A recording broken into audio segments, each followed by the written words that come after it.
Hey, Sean. No. We're not doing this again, Ty. We're not doing this again.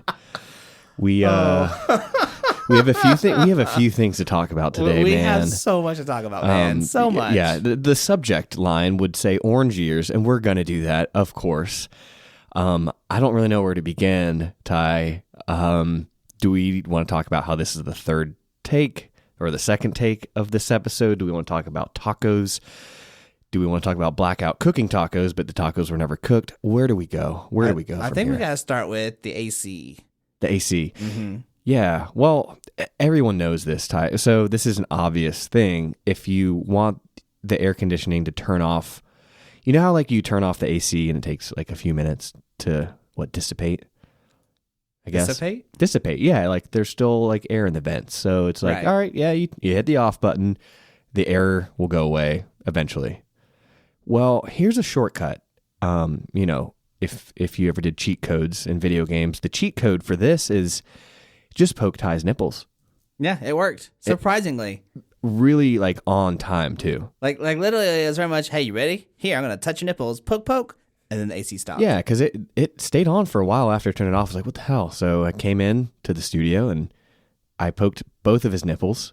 As one does. Protruding very, very equilaterally through this Michelangelo's Pizzeria t-shirt that you're rocking. I mean, you got me medium hard, man. Yeah, man. And I feel like you like to rock Michelangelo more than any Ninja Turtle. Am I wrong?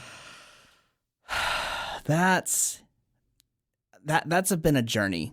Because growing up, Raphael was my man. That's right. We did talk about this. We did. So I'm realizing... as much as I wanted to be Raphael, I'm Michelangelo, and I'm just gonna accept that. Well, he's the best one. I mean, he is truly. He's got nunchucks. Would that remind you of something? It did. Okay. Did you? I guess it's gonna be a little tangent from Nickelodeon. Did you know that they came out with a new Ninja Turtle series?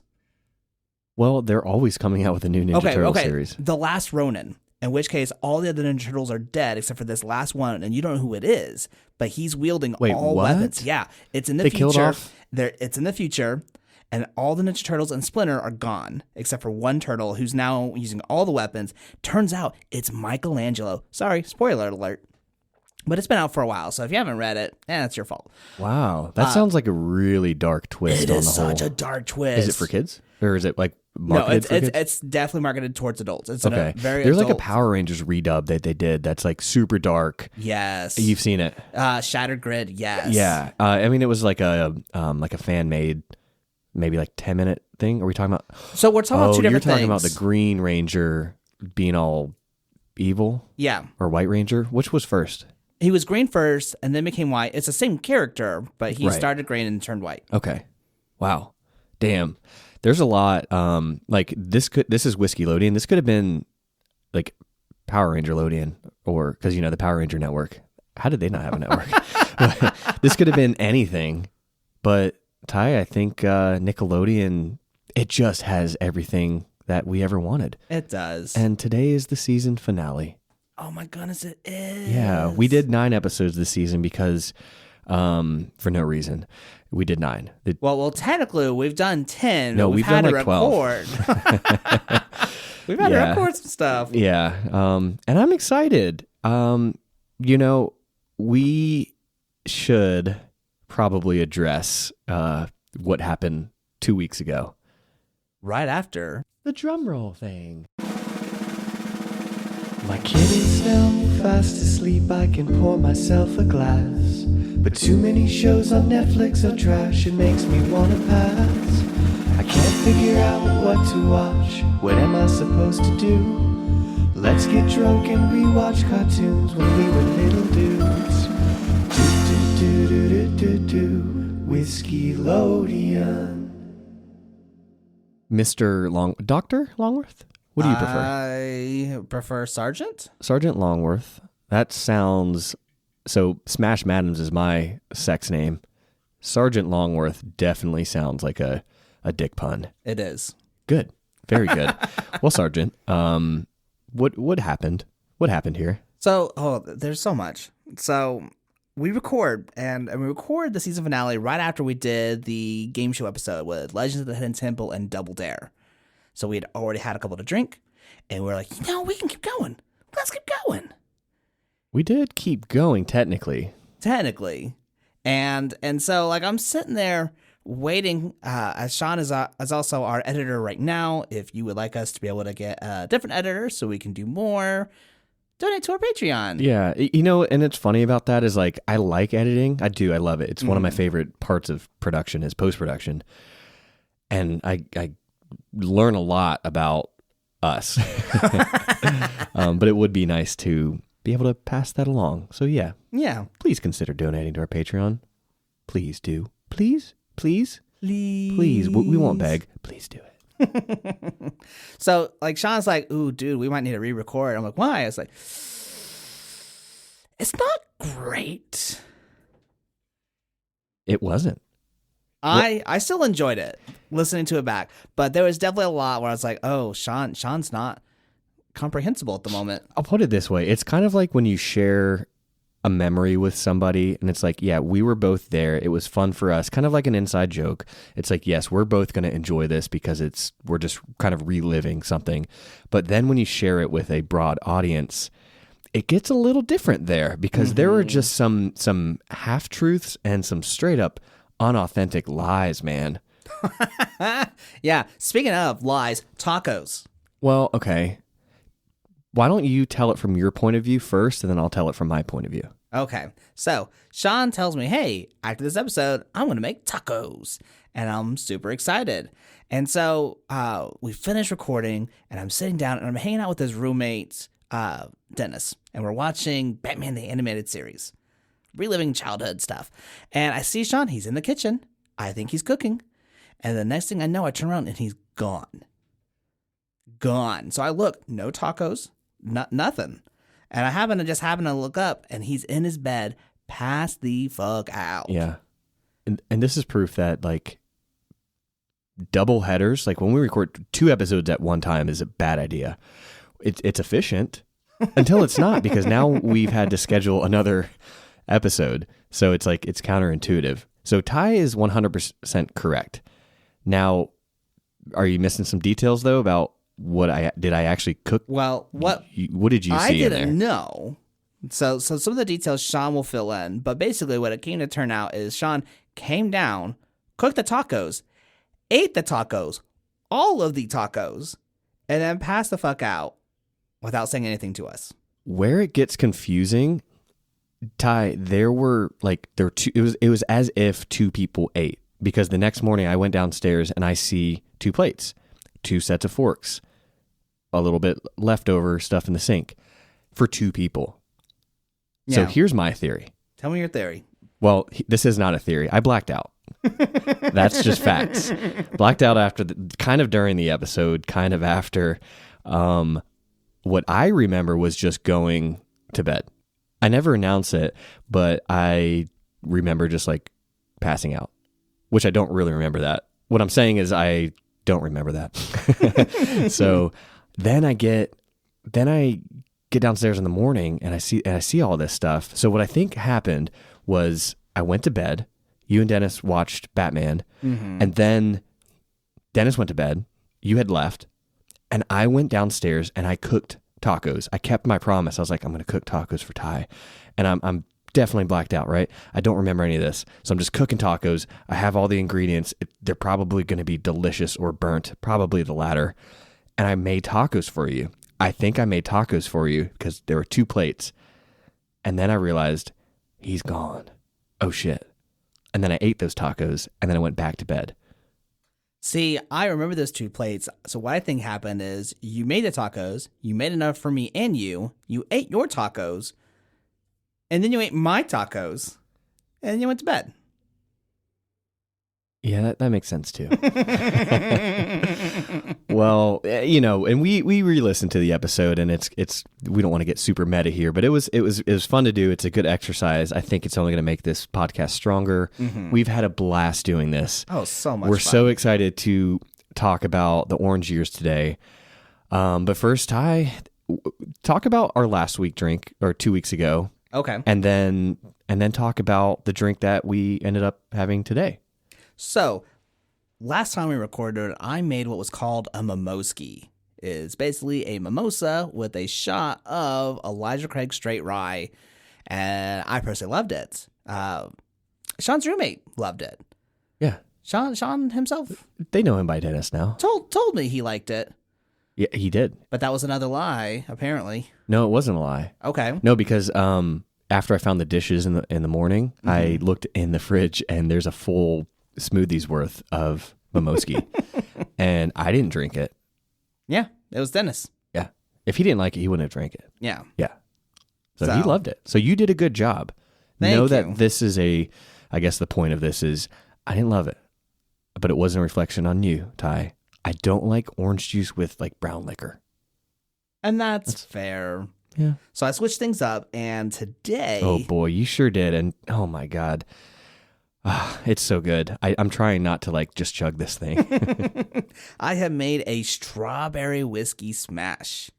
So, a whiskey smash is basically a mix between a whiskey sour and a mint julep. So you got your lemon, you got your mint, you got your simple syrup, your whiskey, and so I ended up using strawberries because we went strawberry picking with Teddy. And how to... Well, I didn't. Where was my invite? Are you going to come down to Gastonia to do that? Would it be a weird like fourth wheel situation? Like a little family day, and then here's Sean coming on down to Gastonia. Uncle Sean can hang out with Teddy too. Okay. That would have worked. Okay. Yeah. Well, now that I know, when we do blueberry picking. Oh, blueberry picking? Blueberry picking. Yeah. Okay, that's gonna be our future beverage. Done. Yeah, blueberries. See, that sounds good. I think it's like citrus. Yeah. I know lemon is citrus, but it's a splash of lemon, right? We didn't do a ton of lemon. We did a decent amount. It was decent amount, but it's not like lemon forward. Right. But that's also because the lemon is contrasting with the strawberry, the mint, and the simple syrup. Right. So it's just adding that brightness, that acidity to it. Okay, cool. So, in which case, yeah, you are literally smashing the strawberries and everything, the lemon, and then eventually the mint. You don't want to smash it too much. And then it's a deliciousness. It is a deliciousness. And I actually was looking this up. This cocktail was made in the mid to late 1800s. Which was like a few years after we were born. Yeah. About 1862, I think is what it was. We were Jerry 62. Thomas. Yeah. But yeah, it was basically a way to utilize just some in-season citrus or fruit and make a whiskey beverage out of it. Smart. Oh, hella smart. It's delightful. It is so good. Yeah. I mean, I'm not even going to describe, like, I know you like to like put me on the spot and make me describe it, but it's very obvious. Like, you get mint, you get strawberry, you get a little lemon, you get a little sweetness to it. And like, it's actually hard to tell there's whiskey in here, Ty. I'm nervous that the irony of this situation is that we're drinking a lot. What if we have to re-record again and again? We'll just be looping. Oh man, that was another thing. And the last time we recorded, he said, "Are we looping?" And I heard lubing. Well, let's walk our listeners through how this started. The podcast went like this. Hey Ty. Hey Sean. How's it going? I miss you. Man, wait, Ty, hold on. Are we looping? I said, lubing? Is there penetration? What? And he was also confused, and we confused each other. Yeah. And then we decided, oh yeah, that is a loop of our very first episode. Yeah. But this episode itself is not a loop, and nor is this beverage, because this is something new and it's refreshing. It's here in Charlotte, North Carolina. It's like 80 degrees out. Oh my goodness, that's ridiculous. Yeah, I can't recommend this more if you're just like chilling outside, not driving. Why would you be outside in your backyard driving? Unless it's like a four-wheeler, but even then, well, not a four-wheeler. I was thinking like the children's version of it. Did you ever have those? The little they're like little cars. I didn't have the motorized version. I had to like kick my feet in order to make the car move. But you're talking big wheels, baby. Mm-hmm. Oh man, I love my big wheel. That was like one of my favorite toys. But you can't operate those under the influence, man. Well, I mean, when we were 8 years old, we probably still didn't have, when we were drinking as 8-year-olds, were we driving those big wheels? I mean, if it was some pretty old apple juice. Did you ever Did you ever get into any like big wheel incidents or like sledding incidents or like Sledding, yes. Bicycle, yes. yeah, bicycle for sure. So sledding, okay. I at the time lived in a neighborhood that had a golf course, and so we were going down this hill and ended up hitting one of the sand pits. Now we don't have like A bunker?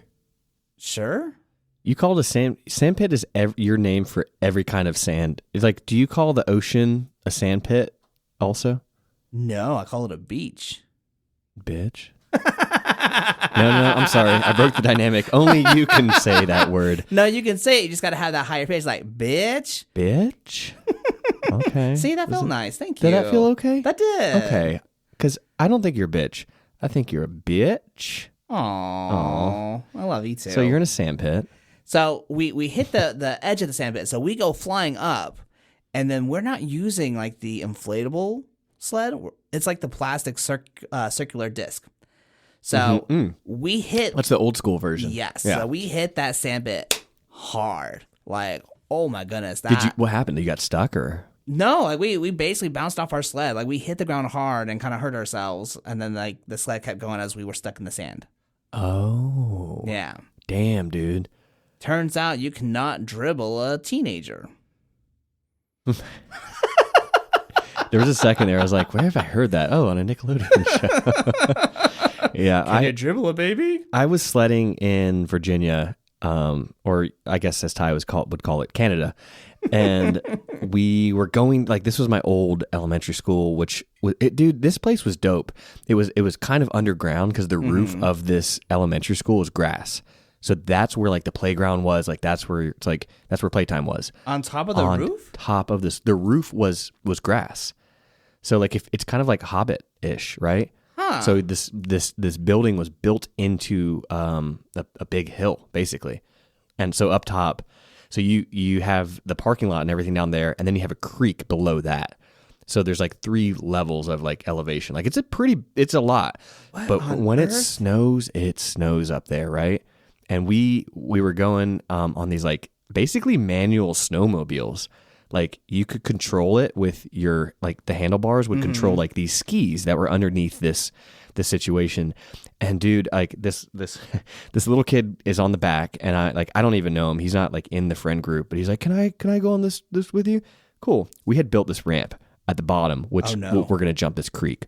We're ready for this, and the ramp was. If you're going to build a snow ramp, build it 100% with snow. We took a shortcut. We had a piece of plywood and then some snow. And so we're on top of the school. So we're at tier 3, right? We're making our way down, and we get to the parking lot, which kind of flattens out. That's tier 2. And we're going really fucking fast, Ty.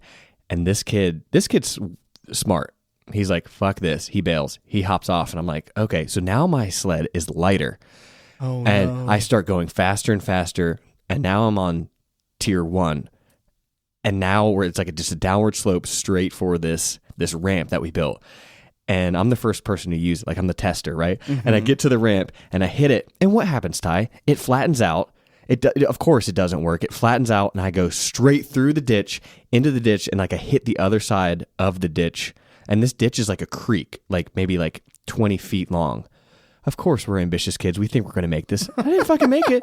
I hit it, and then the sled falls back on top of me. And yeah, so, if you're going to build a ramp, children, adults, don't use plywood. Use what you have in nature. Yeah, I think what needed to happen is you need to have a whole bunch of packed snow to keep it exactly. up. Yeah. But that's ambitious. Hey man, childhood memories. And then we went home and we watched some Nickelodeon while I iced my whole fucking leg. Ty, I did something earlier where I denied you something. You did. So, if you listen to our last episode, Sean has introduced these vegan confetti cookies, and they didn't quite go well with the Mimoski. And I was like, I wonder if it goes well with the strawberry whiskey smash. And Sean's like, no, we need an authentic response. Save it for the podcast. Like, he got mad. Not even mad. He just got so stern. I don't really get like angry and mad is not like my brand. He definitely got stern. I got anxious. Okay. That's on brand. That is very on brand. Yeah. So I was just like, oh no, wait, don't eat it yet, because. But let's try this. All right. We know what the cookie tastes like. We've established these cookies are fucking fire. Yes. Okay, so Ty's gonna take a drink. Okay. It's sweet on sweet, but that's nice. That's what I was gonna say. Yeah, I mean, it worked well for the last episode because I think we were just doing what were we drinking? Like a straight rye. Straight rye. So that spiciness really complemented the sweetness. Yeah. Ooh, wait, we have our side pieces here, Ty. Oh yeah. Let's do that. Okay. Tell us what we're drinking, Sean. We are drinking Old Forester Kentucky Straight Bourbon Whiskey. This was a gift from he's my old boss at my old career pre-pandemic, but I don't want to refer to him as my old boss. He is my friend. So Jonathan got me this as a housewarming gift, and it's a Kentucky Straight Bourbon Whiskey, and we're gonna see what that tastes like with the cookie from Cybel's. Cybel's, how have you not sponsored us? No. You know what? It's like you need that rye. It's not bad. It's just I don't do these two things at the same time. No. Because what's happening is that the bourbon is, of course, on the sweeter side, but it's also, this is a really good bourbon because this is the 1910 edition. It is, yeah. And so, it's too good for these cookies, man. You know it's 1910 when whiskey is spelled without the E. Is that what that is? Yeah, old fine whiskey. There's no E in the word whiskey. Just straight up. Fair enough. I didn't know that was an old time thing where it's like, oh, hey. I don't know. Fact check us. Seriously, anytime you listen to this episode, fact check everything, including the taco story. Look that shit up. Well, Ty, maybe the cookie doesn't go well with either of these, but that's not going to stop us from crushing this box. No, it's not. And it's not going to stop us from cutting to a quick ad break. Hey, you beautiful, possibly drunk friends. Sean here to let you know we did it. We did the damn thing and put out our first season of Whiskeylodeon. We have been so honored and so humbled that you have decided to join us this far. And Ty and I are super stoked for you to see everything we've got planned for season 2. And with that said, we don't know when that will be. We've got a lot to unpack, okay? So I got to brush up on my whiskey so I stop getting that wrong. We still got to find a sponsor, Paramount Plus. Come on, how have you not sponsored us? And Ty, yeah, he's still got to prove that he loves his baby. We have to find a replacement for Kevin. So here's the thing. In betwixt now and the start of season 2, we want to thank you for your patience. Until that time, we want to invite you to share with us your thoughts and feelings, and we'd love it if you'd give us at least a 2-star rating. But seriously, we love you. We can't thank you enough. We miss you, and cheers to having another party with us in season 2. Hey, honey, your dinner's ready. Mom, we're recording a podcast! Fuck off, Mama! It's mac and cheese with a side of chocolate milk. Oh, shit, mac and cheese and chocolate milk. Okay. Coming! Whiskeylodeon. Whiskeylodeon. Whiskeylodeon. Whiskeylodeon. Ty, I had a bubble in my throat, and I think the normal thing would be to clear your throat. Mm-hmm. Here I am, just I'm drinking whiskey. What's gonna fix this? I need some water. You know what whiskey has water. What's gonna happen here if I can't give me a whiskey down the floor, man? Gulp, gulp, gulp. Oh, here we are. Here we are. Yeah. So we're gonna talk about the orange years, and we're gonna do something before that. So let's just say, for example, it's summertime. You're watering your plants, and they turn orange. That won't ever happen. It can't happen, especially with succulents. And here's a story by Ty. He wanted an organic transition to our segment. Oh, I love you. That we call I Love You. The Teddy Report. For babies. All right. So I was at a wedding yesterday, actually, and the party favors were succulents. And she was What? like, Hold up. It's a weird party favor. No, that's not that's a great party favor. You think it's a weird party favor? It's great, but it's okay. Maybe weird's not the right. Unique. It's very different. Most people don't give a succulent as a party favor. Yeah, there's a lot of thought into that, There is, I think. and I don't think people got that because there was a lot left over. So I was like, you know what? I'll take another one. I'll give it to my kid. People turn down this. Who turns down party favors? I don't know, man. Like, even if it's like shitty candy, you just take it. Just take it. Like, you don't have to eat it, but don't leave it. That's going to make them feel bad. They put thought into that. I mean, if they're doing shitty candy, what thought did they put in? Listen, you and I have both worked some tacky weddings. You know this. You know exactly what I'm talking about.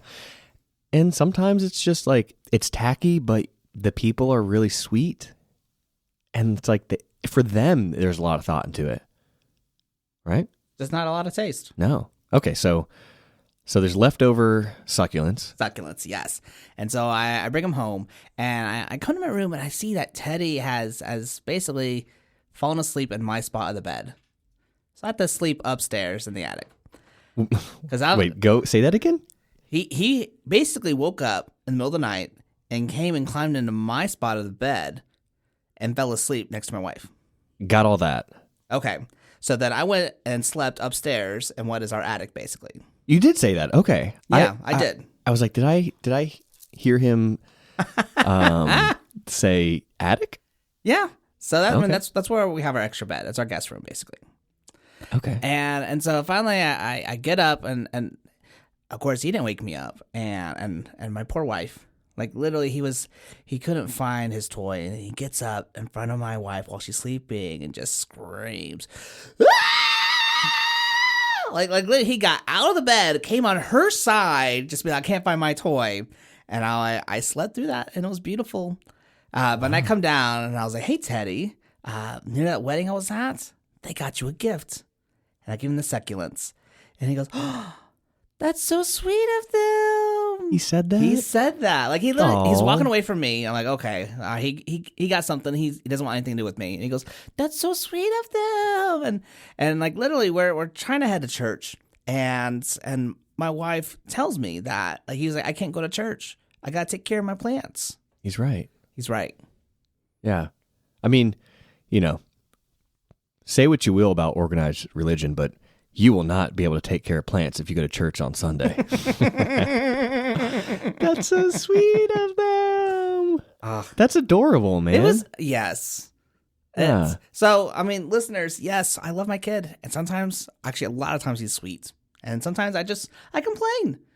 And I feel like this might be a safe space to complain. But This is a safe space. space. I'll let you know, he's pretty dang cute. Yeah, he is. Yeah, this is a safe place, man. Space. Place? This is a place safe. This is a space place safe. Yeah. Well, Speaking that's- of safe place, join safe us on Facebook. space. Well, Ty, I have a phrase for you. Tell me the phrase. Oh, it's a phrase, or like I was gonna say I have like 2 words for you, but it's kind of like all over the place. Pantone 021C. That is the color of Nickelodeon orange. Huh. Speaking of orange, The orange years. Yeah, man. That was well nice. That was nice. A little harmony there for you. Where do we start? Well, let's just go ahead and set off like some ground rules and perimeters. Let's do that. We can't really just recap a documentary. That's going to be weird. So if you haven't seen it, it's on Netflix. Of course, it's called The No, it's not. Orange Years. Is it? It's on Hulu, yeah. You said Netflix. I meant Hulu. Okay. Yeah. So what I really said was Hulu. You misheard me. Yeah.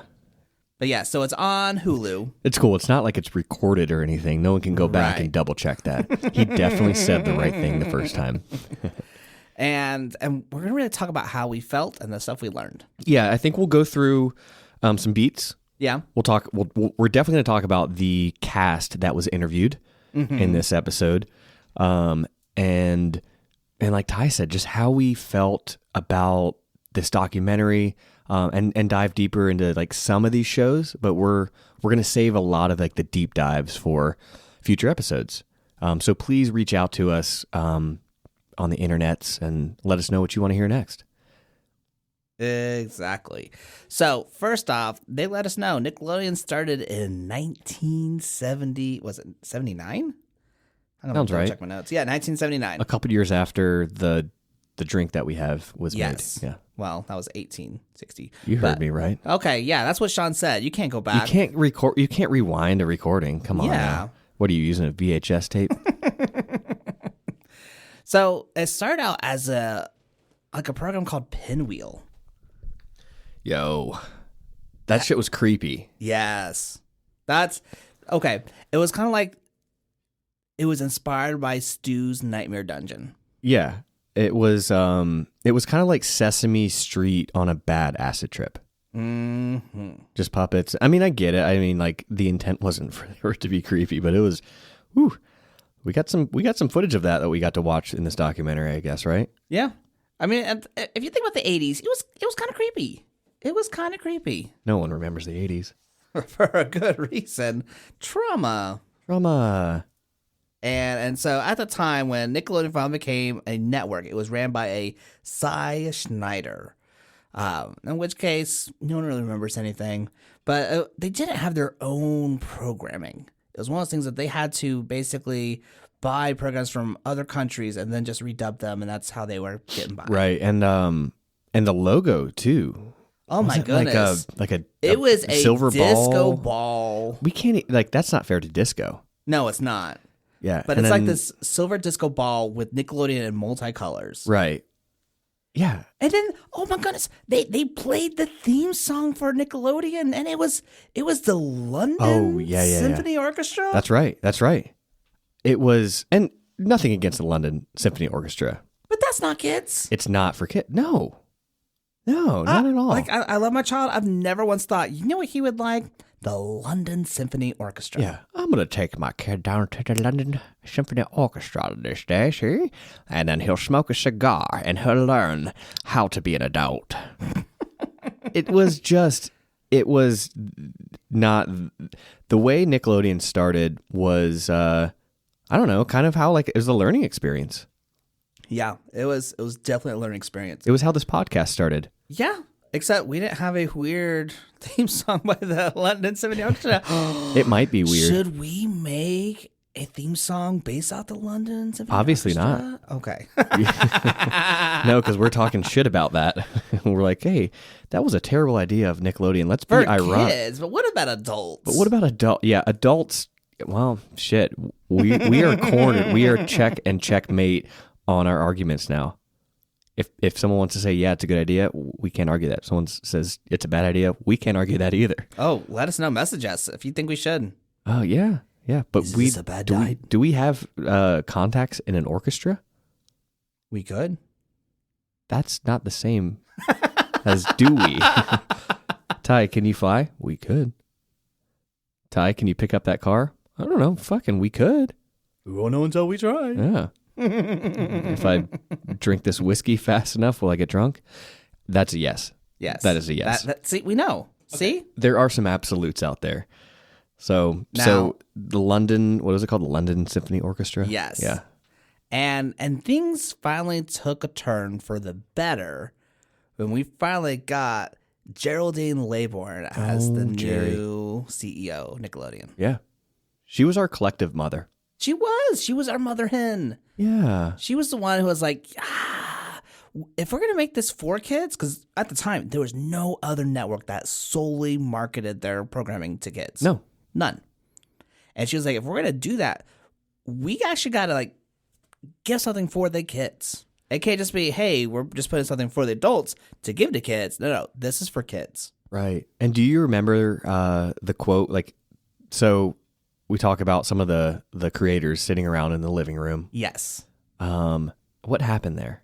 She literally just paused because I guess one of the creators, 8-year-old kid, came down. Was just, I guess he wanted a late night snack or something. And she just paused. She goes, it must be so tough being a kid. Right. Because he just looking somber, just vibing in in a world that felt like just a depressed little kid. And I gotta admit, man, that wasn't triggering, but it definitely like pinged me. Because on one end, it's like, dude, you literally have what you want right here. And you're crying because it's not the way you want it. Right. And they talked about like the two words that they feel like kids feel like. Stupid and alone. Yes. And so when I think about it from an adult perspective, I'm like, oh my goodness, dude, if you would just do it this way, it'd be so easier and you wouldn't be crying. But then I think about life as a kid. I'm like, yeah, it was kind of hard because you didn't know. And you didn't want to listen to the parents for whatever fucking reason it was. And everything's brand new, too. But yeah, you felt dumb and alone. Yeah. Yeah. Where's our therapist?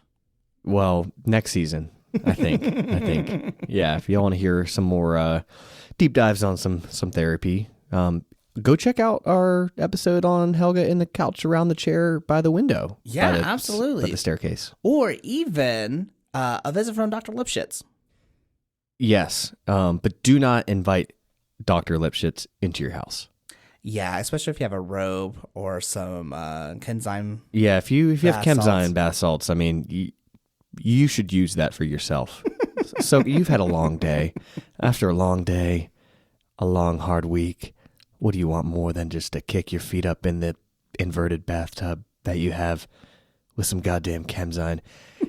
This episode is actually sponsored by Chemzyme. We can legally say that. Ooh. No, we can't. No, we can't. But still, ooh. Yeah, we'll reach out. But yeah, so I personally didn't know that Nickelodeon didn't have any in-house programming. It was literally just buying other shows and either redubbing them or using them for their network. Right. And like I think what happened cool like early on was they talk about this lack of production value, which was perfect for kids, right? Yeah. So you think about like something that's overproduced and you think about something underproduced, and I think kids just felt more connected to this kind of underproduced level because it's almost something that they could make. Right.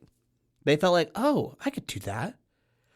And you know, it was actually really fun. The show that really changed everything for Nickelodeon was you can't do that on television. Now, Ty, what was your experience with this as a kid?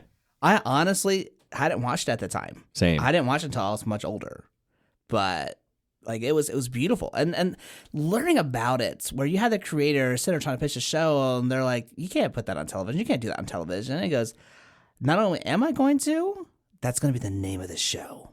Beautiful. Like what a fucking like fuck you way to try and be like, you know what, I am going to do that. And I'm not even going to name it what you're saying it can't do. They were kind of progressive for their time. I mean, you had you had Dude Ranch, which had like the first black. Was that Hey Dude?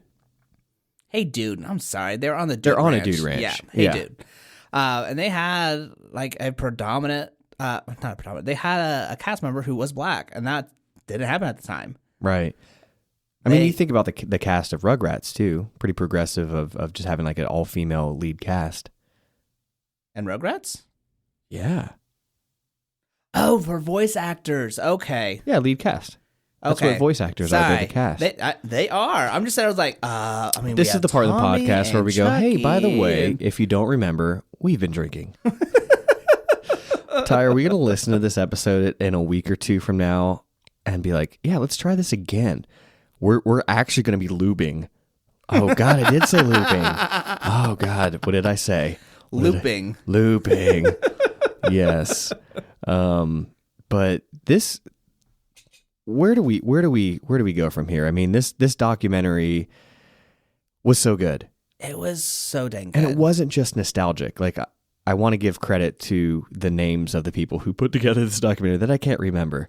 But well, I mean, you also had people that were actually being interviewed. So I mean, you have like Venus DeMillo, you had Larissa Olenek from The Secret Life of Alex Mack. That was my crush growing up. Yeah, if you're listening right now and you're into podcast boys, holler at me. But you had Melissa Joan Hart, you had Kel Mitchell, Josh Server, Kenan Thompson, Mark Summers. Jason Alisharan, Kirk Fogg, Alyssa Reyes, your crush, Yeah, Lori Beth Denberg, Michael Bay Bauer, Christy McGlade, Drake Bell, Coolio. Oh, we got to talk about Coolio too. We'll talk about Coolio. We'll come back. For sure. Danny Cooksey, Graham Yost, Abby Haggard, and Phil Moore. I feel like I'm actually missing someone. Are you? You just said 1,000 people. Well, because there's also, I think it was Jim Jensen, the creator of Doug. I'm pretty certain he was on that. But anyways, it was written and directed by Scott Barber and Adam Sweeney. Gotcha. Okay, so Ty, I have a question for you. Answer. Are you familiar with the game Marry, Fuck, Kill? I am, yes. Okay, so we got Kel Mitchell, Keenan Thompson, Josh Server. Are you growling? That was my throat processing the rest of this whiskey. Did you? I was hoping you wouldn't notice. Oh, no, I definitely heard all of that. That was nice. All right, so Marry, Fuck, Kill, and it's Kel, Keenan, and Josh Server. Whatever he just said, yeah. Josh, you're a handsome motherfucker, man, but I'm sorry, I gotta kill you. You start with the kill? I do. This might be the first time I played this game where someone, well, I don't know if that's true, but most people don't start with the kill in my experience. Well, because it's very much I gotta narrow down because now I got Kel and Keenan. And who am I gonna marry? Who I'm gonna fuck? That's true. And I feel like Keenan's gonna have that stability, so I'm gonna fuck Kel and marry Keenan. Okay. All right, here you go. Coolio. You're not going to ask me? Oh, you want to do the same thing? I was going to give you 3 different ones. Oh, you're going to okay, cool. Okay. Honestly, good answers. I would have had the same. Okay. It's not that interesting because I would have the same exact. Like, hold on, ask me. Samesies. So, Marry, Fuck, Kill, Coolio, Drake Bell, and Kirk Fogg. Okay. All right, I'm going to start with a kill as well. I loved Legends of the Hidden Temple, but Kirk Fogg was not the reason why. No, it wasn't. I'm sorry, buddy. I'm going to hand you over to the temple guards. You are going to get killed off by them. I didn't have anything to do with it. It's not kill, it's kidnapped for right now. Yeah, K stands for kidnapped. Everyone knows that. Who else was it? Was it Coolio and Drake Bell? And Drake Bell. I think I'm gonna marry Coolio. Really? Yeah, because I would just like want to hang out with Coolio and have him in my life. And Drake Bell's a good looking dude, so just a little one off. Well, that'd be great. Yeah. Okay. Yeah. Yeah. Oh, are we gonna just go through the whole cast? If you want. Maybe we'll just do this on social. Or we'll do this later in the episode or something. Fair enough. Yeah. Oh man. So here we had Nickelodeon get its direction. I was like, hey, we need to go in the direction that's more towards kids. You can't do this on television. It was kind of that twist, that turn in the road, like this is the direction we want to go in. And they knew they didn't have a studio and they couldn't afford to build one. Not yet. No, even still. Because what they ended up doing, they didn't pay for one. They got Universal to pay for their studio. Okay, well, that's what I meant. Okay, so they went to Universal, which was a new park, and they're like, hey. And by they, we're talking about Geraldine Laybourne. Geraldine Laybourne went to Universal's like, hey, you're trying to compete with Disney. We can give you something. We just need you to build the studio. Right. And they did it. They fucking did it. They fucking did it. And this allowed Nickelodeon to finally start like doing in-house shows. And the first one they did was Double Dare. And we covered that last episode, but just seeing how much had to go into making it. Wild. I got to visit as a kid. What? Yeah. Oh, story time. Well, I think here's why it's not a great story, because I think and through at the end of the documentary, you know what happens to Nickelodeon. I mean, the studio wasn't what it was in the early 2000s. Right. And that's when I got to visit. But it was still there. Mm-hmm. So I got to kind of like tour the place with my family. and just see where everything took place. But it was weird because there was no life there. It was the structural integrity was still there of all the different locations. Yeah. So that was really cool. But there were like 0 humans there. I'm thinking about this and I'm like, was that a private tour? I don't know what happened there because it was just my family and like a dude. Oh, snap. You might have had a private tour. Yeah. Or it was like, I don't know, a weird, strange man who was like, come.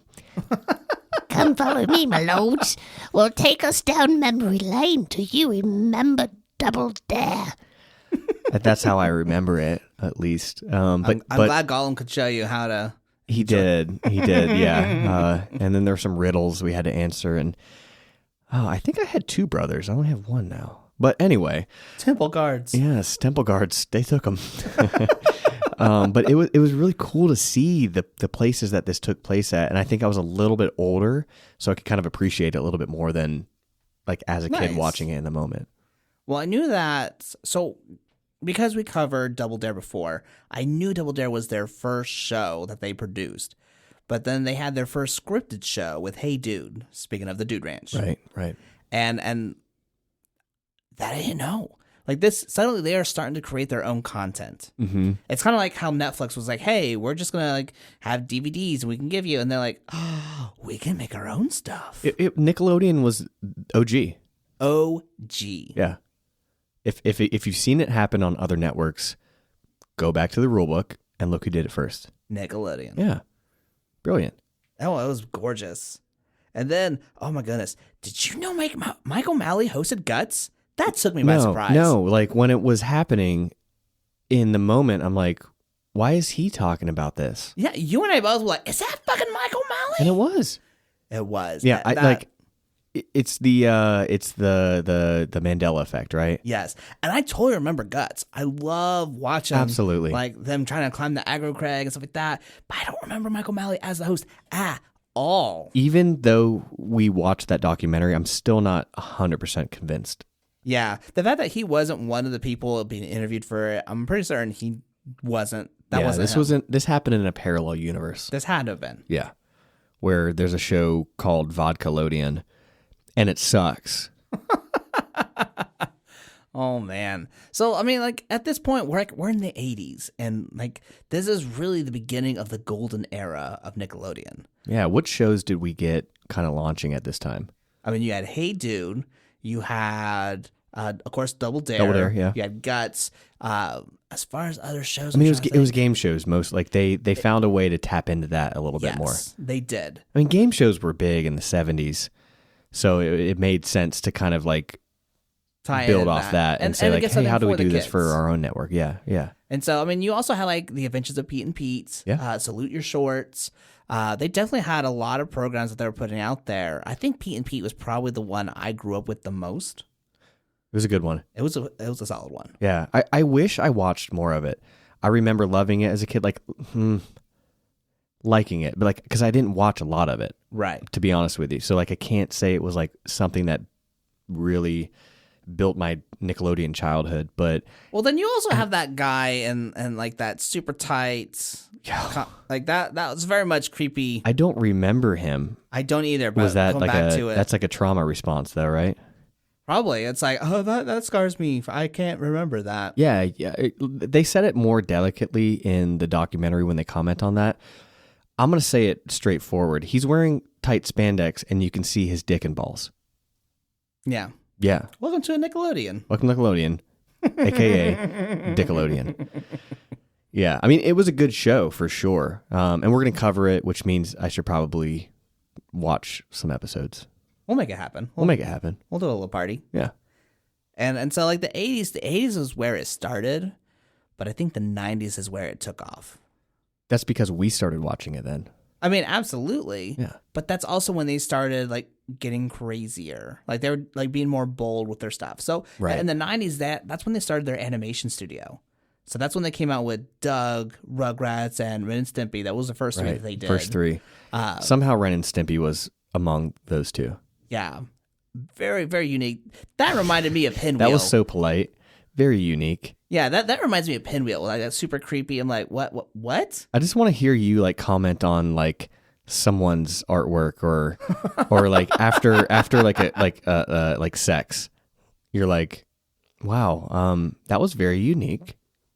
And you know what? That would have been my reproach, and yours would have been like, oh, did you have fun? And you'd be like, I'm still collecting data. I'm still collecting data. I'll go cook us some tacos. You stay right here. Hey, he ate my tacos too. Yep. Yeah, I did eat that taco, baby. But not only did they come up with the animation, they also came out with Snick Saturday night. Right. Man, The only night that mattered. Yeah. Yeah. So we listened back to that old podcast, right? That we recorded that you'll never hear. And Ty asks me, like, what did Nickelodeon mean to you? And I'm sitting there like saying like, well, there was Snick and there was all that and there was Snick. And I'm repeating myself on loop here. And, it was cool to come home when, the streetlights were off at night and I go home and I had family dinners and Snick. And I'm like, what the fuck am I talking about? But Snick was dope, dude. We've talked about it. Go check out our episodes on Good Burger and all that and Keenan and Kel. I say Good Burger because that's where all that was kind of birthed Good Burger. But yeah, those episodes we talk about Snick, just how much that meant to us. Yeah, I mean, it basically gave us a place if we didn't have any friends, we had friends on Saturday night. And if we did have friends, we brought them over and said, hey, are you watching Snick with us tonight? It's like 7:30 right now. We got to get back. Yeah. Yeah, like ride, like put your bike in low gear and hustle. Or high gear. I don't know how bikes work. I don't know how ramps work. So low gear was the easiest way to get through, but if you wanted to get more speed and go further, you had to go higher. But you had to pedal faster. Not faster, harder. In low gear. In low gear, you had to go faster. Yes. Yeah. So like low gear, you have no traction, so you're like you can pedal as fast as you can, but you're only going to go so fast. Whereas if the higher gear, you have more resistance, and so the more you push. Okay, yeah, we're saying the same thing. Okay. I'm just bad at explaining things when I'm sober, and I'm bad at explaining things when I'm drunk. You're doing great, Sean. You're doing great. Yeah, there's a little piece of strawberry on my rim. Eat it. I heard what I did. I heard it. I hear it. Eddie's not ashamed. Yeah, I'm not, dude. This is it's getting better as I finish it. This drink. It's going on, yeah. It grows. Yeah. It's fantastic. You did a great job. Thank you. You should know that you've done a really great job this season. Well, I think what I'm going to try and do next season is I want to have like a glass. I want to go ahead and start putting these recipes out there. I want to go ahead and basically let you see what the picture looks like and then give you the recipe so you can make it and drink along with us. And you can let us know, hey, I like this. Hey, I did not like this. And sorry, hey, that noise was me reaching. Sean was passing me a cookie, and I think that was like a sensual moan, just like, ah! It wasn't sensual. It was me like dislocating my shoulder to hand you the cookie. The shit I do for this podcast, all right? The things I do, it's in the name of love. And it's all in the name of love and making you happy. Yes, so my shoulders have dislocated 4 times. So please, so that we don't have it for a 5th time, please donate to our Patreon. Consider it. Yeah. I'll wear a sling for an episode for fun. There we go. Yeah, or I'll need one because I handed Ty a cookie way too aggressively. Well, speaking of Snick, what were your favorite shows growing up on a Saturday night? He always asks me the question when I have a cookie in my mouth. Well, now I got a cookie in my mouth. So. Okay, so we'll just do this together. What was my favorite Snick show? Or are we talking like shows in general? Like just what were you watching? Oh, Rugrats I think was like the first one I remember watching. Was that on Snick? I thought it was earlier. Oh, so you're talking Snick? Yeah. Oh, well, the problem with that question, I will say, is that Snick had like a catalog of 4 or 5 shows. Mm-hmm. So the answer that I would give is all of them. Like they just nailed it with the lineup because I think it ended with Kablam. That would have been a good one to end on. I think they did, if I remember correctly. But I mean, I'm not gonna sit here and say all that was better than Keenan and Kel or vice versa. Those were the 2 shows that like drew me in. Everything around it was great. Like I think it was just cool to see. It could be a false memory, but I think Kablam did end it. But any sort of like sketch comedy was the reason that I was on that couch at 8 p.m. Well, they also had Are You Afraid of the Dark? And that was also another reason why I was really drawn to Snick. Oh, that's right. And it was actually kind of funny because they had DJ See, Ty, McHale. that's a bullshit question. Fuck you. All of them, they're all good. They were all good, but I didn't know if you had something that you were just more prone to be like, oh, and you talk about how sketch comedy was something that you drew you in, and then everything else kept you there. And DJ McHale. Yes, DJ McHale. So he's on this documentary, and he's talking about how really when he was trying to pitch, just like parents, a lazy grandparent telling bedtime stories. What do you think this lazy grandparent was named? Wilford. I think his last name was also Wilford. Wilford. Yeah. And so, like, he's sitting there and it's like, oh, yeah, we do this. And so I was like, well, what kind of stories did you like as a kid? He goes, oh, I like scary stories. But having an old grandpa telling scary stories. A little out of touch. A little creepy. A little creepy. Like, more 80s, but we're in the 90s now. We want a little more, like, upbeatness. Yeah. We're in a different era, and we know it at the time. Yeah, you're right, though. They saw that. They saw that. Right. They heard what they were like, oh, I hear that. And we talked about how, like, he was trying to pitch it as Scary Tales, and Nickelodeon was like, can we get a better name than that? Yeah. Do better. Are we really married to that name? It's like, hey, here's my thought. Hear me out. That's a beautiful Jerry Do you think that's? impersonation. Yeah, I feel like she was a sweetheart. I mean, I would imagine so. Everyone Like just a had all boss the love for bitch her. sweetheart. Like just got it done, but also like in a way that had so much finesse.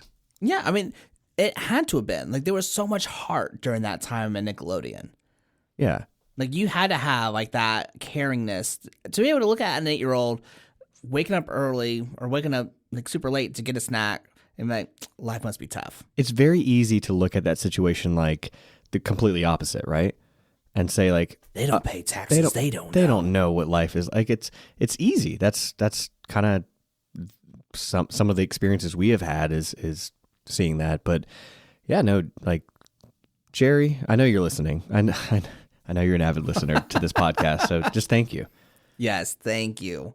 Oh my gosh. You raised us. Jerry, You did. like, this podcast is made because of you. 100%. 100%. 100%. The whiskey part, we did add that in there. I hope you're not mad at us. Jerry, do you drink whiskey? Oh my gosh. That would be amazing. I would love to have a drink with Jerry. I feel like Yeah. I feel like if Okay. I could have a drink with Jerry, it would just be very much like validating and just like life's gonna be okay. Okay. Other than the obvious answer of like, who would you have a glass of whiskey with, Jerry? Who? And this we'll condense it. Okay. Who on the documentary, as far as like the cast that you listed earlier, the 1,000 people that you listed earlier, who would you have a drink with? Oh man, that's tough. That is tough because there's so many people. I mean,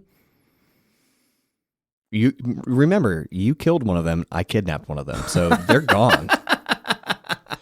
like I'm kind of torn because like we haven't brought up The Secret World of Alex Mack, but Larissa Olenek is on this documentary, and she was my crush. Like that was the person I was like, oh my goodness, that's who I want in my life. That's who I feel like it would be like the best partner to have. Sure. But I feel like now that I'm married, that's gonna be weird.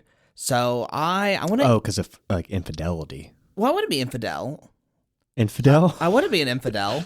That's okay. Well, That's no, weird. you are because you're a white American. But it would be very much just like, hey, I am happily married, but I had such a huge crush on you. Like that just feels weird to me. But I don't think so.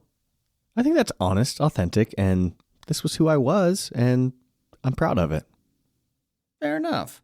Still, I think if I was gonna have a glass of whiskey with, it'd either be Kel Mitchell or Mark Summers. Oh, Like I remember, dude, he seems like a cool dude. he looks like a cool ass dude, and turns out like he was a comic, he did magic, and it was really fascinating to me to hear him be like, like I ended up quitting Nickelodeon because I was doing all these shows, and my kid asked me, he's like, hey, how come you're always like with other kids on Saturday but not with me? dude. That's heartbreaking. It was heartbreaking. It was.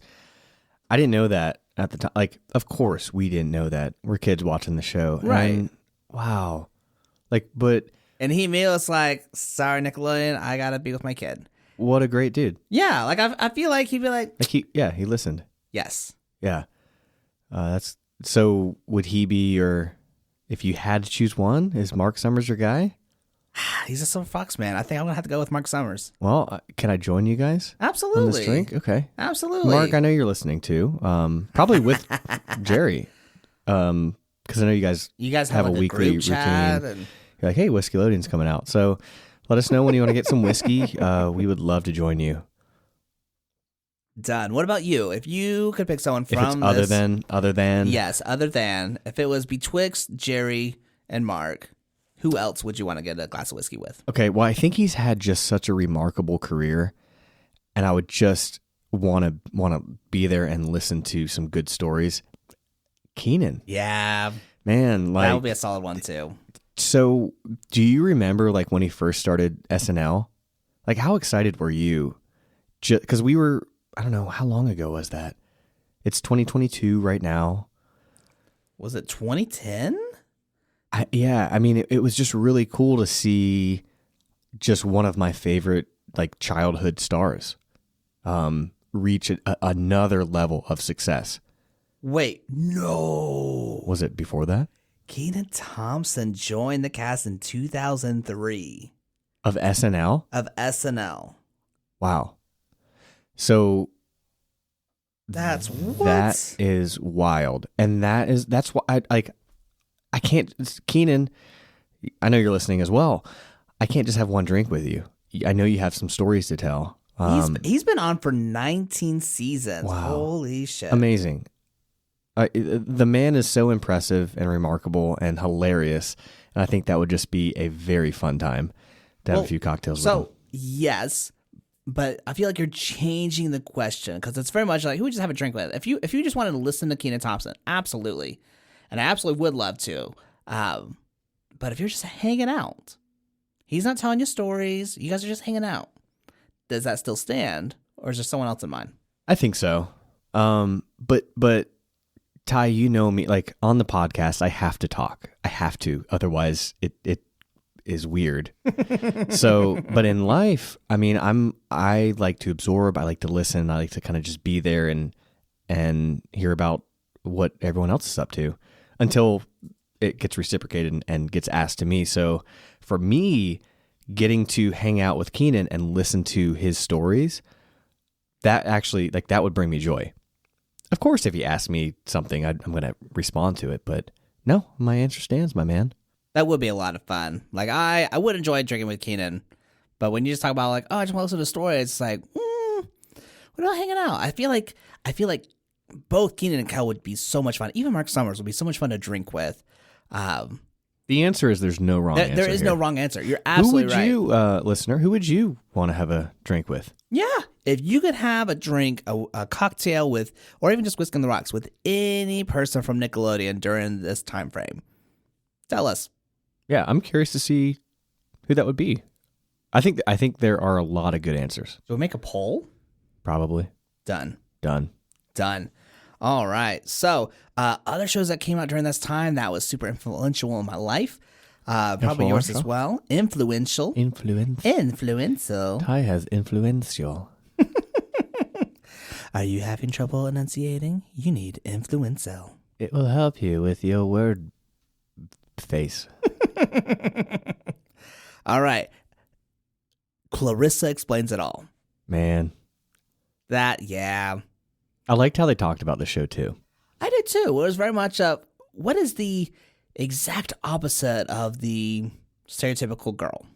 Well, even beyond that, they talked about how like the viewership from boys, right? They wanted to watch shows with primarily male leads. Right. And this was one of the first shows that kind of turned that on its head, right, Ty? Right. Because you had a person that was like, hey, I'm not going to be given all these girly stuff. I'm not directed towards girls. I'm just directed to kids. Right. And that was super influential in my life. Yeah. She was super cool too. She was. This was the start of Melissa Joan Hart. who has just been crushing it on Hallmark. Yeah, I got turned down from a Hallmark movie, Ty. I was supposed to work on one, we'll say like 8 years ago. Oh, wow. And that was a low point. And I was like, oh, I can't even get on Hallmark. That breaks my heart for you. Yeah. And you know what's even worse about it? What? The guy who was going to hire me, he was Canadian. Yeah, unpack that. That's a lot to think about. Why am I unpacking that? That's you. No, I mean, I have unpacked it. Like this is the first time you're hearing of it. So yeah, when you drive home tomorrow, think about this story and wonder how that affected me. Crazy. Yeah, a Canadian director of photography said no to a Canadian, whatever I am. A Canadian, Virginian, sled accident. I don't want. That's not really my identity. Some of it. That is a story. Stay that tuned is not my identity. for season 2 to find out more. But yeah, I mean, did you grow up watching a lot of Clarissa Explains It All? Oh, absolutely. Between Clarissa Explains It All and The Secret Life of Alex Mack, those two shows, like that got me. Yeah. What's the premise of Alex Mack? Like she fell into a vat of something and had powers? Am I Kind wrong? of. It's like, yes, she got into some chemicals that splashed on her, and it basically made her kind of melt into a liquid. And so it's not even seen as a superpower so much as just a weird chemical thing, and now she's trying to expose like this company. That feels very modern, actually. It was fantastic. Like listeners, if you want us to cover that, we want to cover that. We want to cover that. So we want to give that to you. But if you also want it, let us know. Yeah, it's a show I remember in concept, but I don't quite like. Remember the execution? Yeah, like we can talk about Rugrats all day. Oh yeah. But you asked me about like Alex Mack. I'm like, I knew the premise. Like I kind of remember like bits and pieces of, but not a ton. I don't know. It's kind of like Hey Dude for me, honestly. Or Pete and Pete. Like, I mean, there's a lot of shows where bits and pieces. Fair enough. And then there's Are You Afraid of the Dark? And then there's, for better, for worse, Ren and Stimpy, right? But yeah, so as a kid growing up, like Larissa Olenek, the person who played Alex Mack, like that was my biggest crush. Larissa Explains It All? Yes, Larissa Olenek explains Alex Mack. And all of it. All of it. And that was just like, it was beautiful how they made these shows just for kids. It didn't matter if they were boys or girls, and everyone wanted to watch it because they didn't feel like they were being talked down to. Right. And that was like the foundation. Yeah. For Nickelodeon. And that's really thanks to the direction of Geraldine Laybourne. I mean, we talked about this with all that had a pilot that sat for like 6 months until Geraldine Laybourne was like, fuck it, I'm gonna go ahead and push this forward because we need this. Yeah. And it became like a super long lasting show for them. Amazing. That's all I got. Ty's looking at me like yeah, Sean's gonna say something here. It won't be profound, but it might be something that adds to the podcast. And oftentimes at the old minute mark of over an hour, I don't have a lot more to say. Again, much like my drink with Keenan will be, I'm going to listen. Except I know I'm on a podcast. I got to talk to. You do. Well, here I'll get you talking. Give me talking. So we're talking about all that. We also got to talk about Keenan and Kel and how they had Coolio write and direct. Really directed the theme song. And well, he wrote it, right? But he also directed the video. He wrote it. Yeah, he directed the video. Right. And he talks about, like, Keenan talks about how he didn't know what weed smelled like until Coolio came into the studio.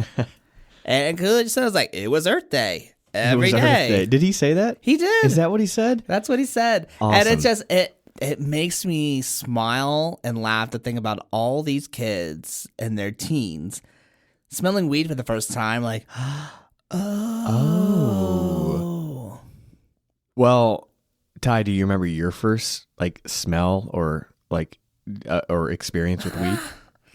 I don't remember my first like smell or experience. I think the first time I ever really experienced weed, it was as a gummy, and I was just out with friends. We're all getting drinks, and I guess there's like different types of high. So you have like your mind high and then your body high. You're right. Yeah. And so the one I had was like a body high. So like I'm sitting there just feeling totally conscious and fine, but if I stood still, I could feel my body just kind of like shifting, like slowly, kind of like a landslide or something. I don't know. Interesting. And it was just like, it was weird. And I'm like, I don't know why people like this. Wow. Gummies weren't a thing yet when I first tried weed. So I can't smoke. I can't even do hookah. Like I'm terrible. the idea of smoke just sounds terrible to you. Well, it messes with me. Yeah. That's fair. Yeah. I mean, my first smell of weed was in Jamaica. Like the first time I knew what weed smelled like was Jamaica. We're on a cruise and yeah. No, go on. Because I've also done a cruise when we went to Jamaica. Did you climb waterfalls? Sun River Falls. Did you do that? We did. Oh my goodness. Well, I don't know if we climb, hike, walk up. That's all those verbs. Yes. It was really cool. It is so much It was fun. really cool. But when we were there, and I know you experienced this, if that's where you were, there was like a whole marketplace, right? And it was like, you get back to the boat, and that's what we're doing. And my dad is like, Sean, Ryan, take a big whiff. That's the smell of marijuana. It's a good dad. Yeah, and I had no idea what was. I thought it. I was like, that smells like shit. What is that? And then my first experience with weed was actually in a graveyard. Just to contrast, just to kind of like. What the fuck? Yeah. What the fuck? Yeah. I didn't want the story to have. I didn't want it to be a good story. I wanted it to be a weird story. I think I did okay with it. Okay. Yeah. It was in a graveyard. Yeah. Well, going back to Jamaica, we also went through that same marketplace, but my dad was very much of just go straight to the boat, and like my little brother. Yeah, that was the rhetoric. Yes. Get on the boat. Yeah, Get because back I to was the trying to boat. sell you something, and so like it was me, my dad, my best friend Reed, and then my little brother TJ, and we're all racing, and I just happened to look back, and like a guy's like grabbed TJ and trying to sell him something, and we had to pull him like he doesn't have any money, and like and he didn't because he was He physically grabbed TJ? I don't think he grabbed. I think he stopped and the guy's, oh, come over here, and just kind of like broomed him, like swooshed him or whatever it was called, swept him up. Don't broom small children. I mean, he was. You're listening don't right broom now. any children, no matter if they're small or not. Don't broom anyone at that regard. Yes. If you're brooming someone right now, stop. And that's your PSA for today. We're gonna have those from time to time. You're welcome. Oh man, where are we? We were talking about Dun River Well, Falls. you didn't finish that story. Yeah, we finally got him out. This ended how every Legends of the Hidden Temple episode ends. Someone Kid got gets kidnapped, and we don't know what happened. Roll credits. Like, should we? Let's. No, all right, we got him that's our out. season. That's Whiskeylodeon. That's how this episode ends. Find out what happened to Ty's little brother TJ next season. And the next episode's not going to happen for 10 years, so you're welcome for the mystery. Oh man, no, I did answer. I did answer. We said he had no money, and we took him away. But man, like it was a crazy story. Also crazy segue. GAC. Did you remember GAC? Yeah. Oh, 100%. That was so much fun. So apparently they didn't do like merchandise until much later. So they Was built. GAC like the original merchandising piece, or? It was definitely a part of it. So apparently what they would do is they, I'm trying to remember the toy company they were talking to. Mattel, that's right. it was Mattel. And they're like, hey, what have people passed up on? And they were like this like super like kind of like Squishy slime. That held its form. Yes. And so Nickelodeon was like, all right, well, we need to make like a super fun actual container for it to fit in that like farts when you try to put it in. Yeah. So they spent like too much money to make that happen. It was like a little star, right? Yes. Yeah. And so they waited until like the late 90s to start doing merchandise. But by then they had a following. By then they had a reason to sell. Yeah, and because they didn't want to just go down that merchandising route. Right. They didn't want to be what Star Wars would be. Dude, you Okay. know what I'm talking Okay. about. The latest episodes are all it's all merchandising. Oh, those okay, goddamn okay. porgs, they didn't add anything to the shitty story that was the latest episodes of Star Wars. But porgs, oh man, They sell. they sell. They sell. Now I will say Baby Yoda, cute, great story. Don't change a thing. I love Grogu. Oh, Grogu was the best. Yeah. I was at Target today because I'm looking for a shirt I can wear for our May the 4th thing, which I know as you're listening to this, you're like, that happened months ago. But then they had a Grogu shirt and like triple XL. So like the last remaining. But you're not a triple XL. No, I'm a quadruple XL, so they didn't have hush. anything for me. You're a small at best. It sounds like that sounds good and bad at the same time, the way you said that. It was like a compliment and an insult all wrapped in like a piece of parchment that said, "Fuck you, daddy." You're welcome. You're welcome. So the moral of the story is it happened. And man, what else? What else in this documentary? You finished your drink? I finished my cocktail and then I have my side piece. Okay, so my side piece is pretty low. Okay. Wow, Ty, you and I are like super even right now on opposite scales. So your cocktail is empty.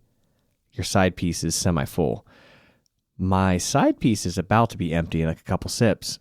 And my cocktail is a little bit on the same side as your side piece. I explained that in basically like the same way Ty explained the cast of this documentary. It took way too long. Oh man! All right, well we'll wrap it up.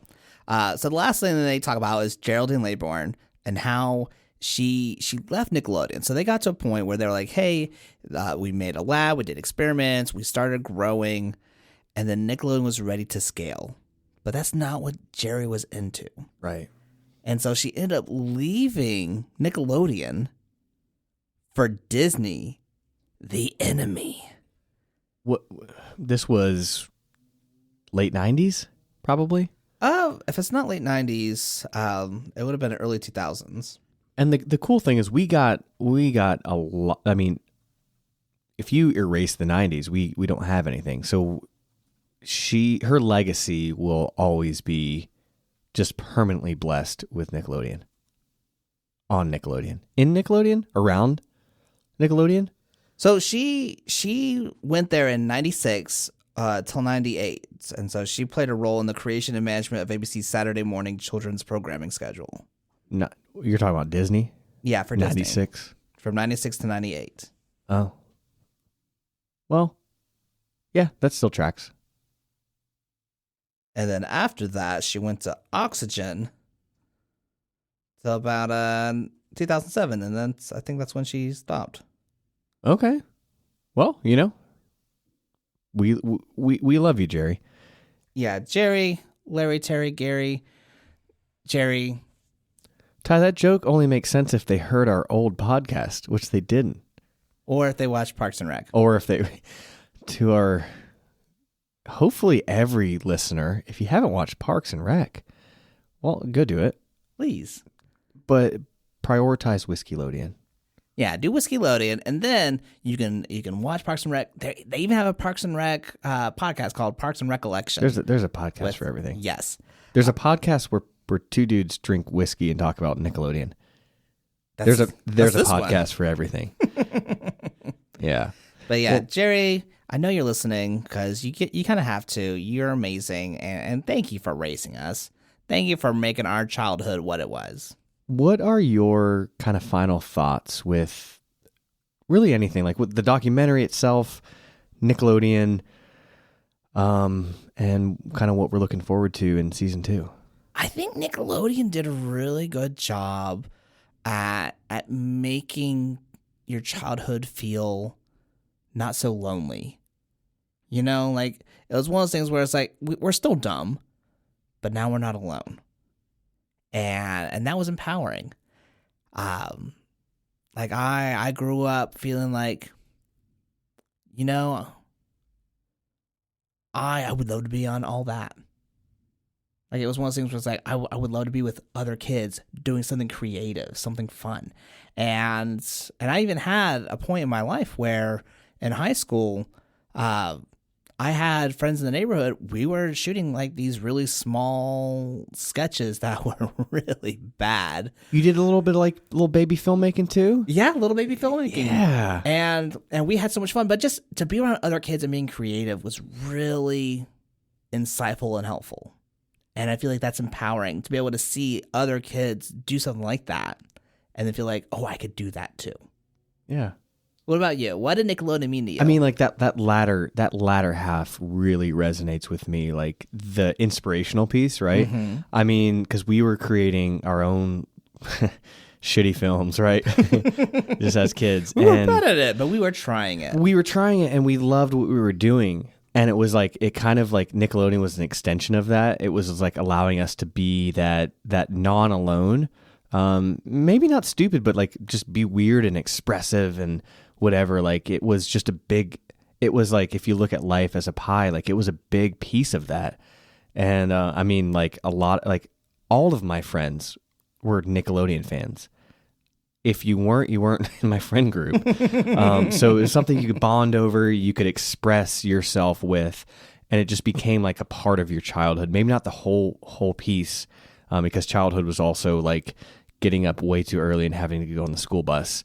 Right. But on that school bus ride, you got to bond over last night's Nick. Exactly. So it became a way to connect with other friends in your life at the time. And now you and I, man, like being able to connect and bond over this nostalgia is really cool. Like with alcohol. Of course, with alcohol. And being able to do that, man, it's been a cool last few months just to be able to talk with you and share these delicious concoctions you come up with. And I think it's like a good like full circle. Like we experienced this as children, and now here we are as adults getting to talk about it and drink about it. And I wouldn't change a thing. I wouldn't change anything either. But we're coming up on season 2. What are some changes you want to see? Ooh, me personally? Yeah, for you. Well, I think let me talk about some things I don't want to change. Okay. Your creativity with drinks. The tassels that you wear every episode. On the nips. Ziggy's back and forth. Ziggy Sebastius, my husky, is back and forth between whether he's going to be in the studio or not. I like that. I like the mystery of that. The things I do want to change. Wait, is that what you asked? Change? Yeah. What can we expect with season 2? Okay, that's a better question. I'm like, I feel like I'm gonna have to give like feedback now. But for season 2, I would love to experience just newer shows, just shows that we haven't talked about. And there's one that I have just started watching. It's Avatar: Last Airbender. Oh, thank God. Bless you, man. Yes, we are going to cover Avatar: Last Airbender. Yeah, so we'll cover that. Like some shows maybe that we missed this season, like Doug, All Real Monsters, Rocket Power, Wild Thornberries. We have to get into As Told by Ginger. What is that? You haven't seen As Told by Ginger? I don't know what that is. Oh, well, now you got me questioning to make sure this is actually a Nickelodeon show. No, I have no idea what that is. Was it good? Oh, Obviously. absolutely. What's the premise? Ty slowly types on his keyboard, and he's typing and typing and typing. Yeah, it was absolutely on Nickelodeon. Okay, cool. So this was an animated show, in which case it was kind of like a comedy drama series, where it was very much of, here you have this girl, Ginger, who is trying to navigate life between wanting to be friends with a popular kid, but also not losing her identity. Okay. So her friends are all nerdy, but she also, like, the super popular girl wants to be friends with her too. OG Mean Girls. Okay, maybe, because the popular girl is less mean. Okay. I don't know what that is, but I guess I have to check it out. Yeah. I mean, maybe, like, I want to do a hybrid of, like, shows we didn't cover that are, like, the ones I just listed that we have to absolutely cover. And then some that we're talking about that like maybe we missed. Yeah, That, absolutely. like, we're like after or before our time. Totally want that. Yeah. Totally want that. I also want to keep my creativity with the drinks. I want to go ahead and start like taking pictures of them. I want to put pictures of the drinks with the recipe out on the socials, so that way you can follow us. So we'll put it out there before the episode releases, so that way if you want to drink with us, you can. And more importantly, what do you want to see? What would you like in this podcast experience? I also want to cover some shows that we haven't seen yet. I definitely want to cover I was talking to the listener. Oh, yeah, I apologize. But I'm also a listener, so I have a say too. Well, yeah, you're not wrong. I'm sitting here, I'm like, oh, this is a good way to reach out to them.